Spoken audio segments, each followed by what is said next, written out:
Hey guys, welcome to a new video. How are you doing? Thank you so much for clicking in. If this is your first time meeting me, my name is Mecca. I'm from the south of England.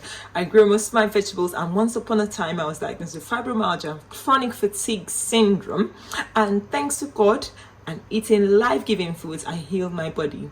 Okay, now one of the things I did was eliminating any animal product. For a year I had no meat, no fish. Now I eat a bit of fish here and there, very little, and trying to get sustainable ones. But then most importantly, I want to show you that being plant-based is not a death sentence. So let's make this beautiful African delicacy without animal protein. So this is banga, this is palm fruit. This is how it is. It's harvested from a big pod and picked out. You always have it high in fat. Now it's almost like an avocado fruit, but people can't really eat it because it's really fat. This is where palm oil is extracted from. This is sustainable where I come from, and this is part of our staple meal. I have a video on how I extracted the juice, and I've got some I stored in the fridge. So now you can actually also buy them in the tin, but since I started taking responsibility for my health, I started making them myself. So I've put some in this pan here.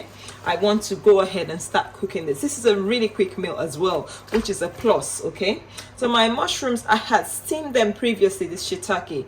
Otherwise you need to pre-soak them. That's it really. I'm just gonna add my homemade stock. Okay, I have a video as well, a very short video on how I make that, but if you want more details, leave a comment and I'll let you know how I make this vegetable stock. Vegetable stock is easy and is full of flavors. So now I'm gonna add these mushrooms. Everything goes in because literally it's gonna be cooked in no time. Okay, now the Niger Delta and also some parts of Nigeria make banga with special spices. My husband is from that part of Nigeria, and so they use a different spice. But this one I'm making is my grandma special, yeah, but we're just using all plants. So the ingredients we use, okay, from River State, Port Harcourt. Growing up, this is what I used to use. This is uziza leaves, okay. Uziza herb, it's got the seeds and the leaves. The uziza leaves, we use a lot of it, and this is called, in my place, this is called oza. Now generally Nigerians now call this OHA, so if you're not sure, this is also OHA leaves. These are the two vegetables we're using. These two vegetables are literally really medicinal and healing. Then we're gonna also use some peppers. Okay, we need this yellow habaneros. They're really flavorful and delicious. I'm just gonna chop in some of these just to give us color. Okay, nothing special. And just a bit of salt and some alligator pepper and uziza, same uziza leaves, but this is the herb. So I'm just gonna add that, add some salt, and let this thing, cook. That's it. Trust me, you will love this, and it's delicious. So we're gonna chop our peppers. This is unripe tatashe. To be honest, you can use eggplants, whatever, if you're plant-based, whatever you enjoy. Sometimes I use broccoli in my soups, okay, don't judge me.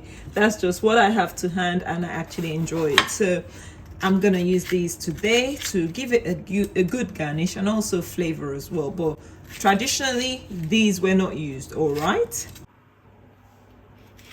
just chopping the peppers to different sizes just to give us a garnish. Traditionally, cocoyam or taro has been used to thicken the soup to reduce the fat. Otherwise, you can use the banga or the palm fruit pulp, but it's really high in fat, and we don't want too much fat. Whether it's healthy fats or not, we need it in moderation.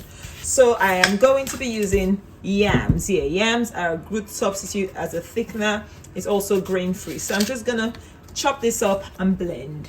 You just put this in a blender and give it a good blend. Let's check on our soup. It's cooking and it looks so beautiful. What do you think? Already it looks beautiful, guys. So we're just gonna go ahead. Okay, let's put the blended yam in. Next, we'll be adding our MSG free. Yes, it is natural, MSG free. Now this is seasoning cubes. This is what I first saw this from my grandma. I'll bring the light closer so you can see. Now these are locust beans, have been fermented and dried. They're really difficult to crush. Actually, people blend them or soak them, and I didn't remember. So I'm just going to chuck it into my pot, and hopefully the heat will help it melt and I can mash it up later. Also, I think I went a little heavy-handed on my yams here. I'm used to cooking with bigger pots. This is just a smaller pot, so I ended up using the same quantity. So you don't need it as creamy, as thick as this, okay? Because obviously we don't want to be eating pottage soup. But never mind. Hopefully the water, the liquid in the vegetables will correct that problem. Now we leave it to cook for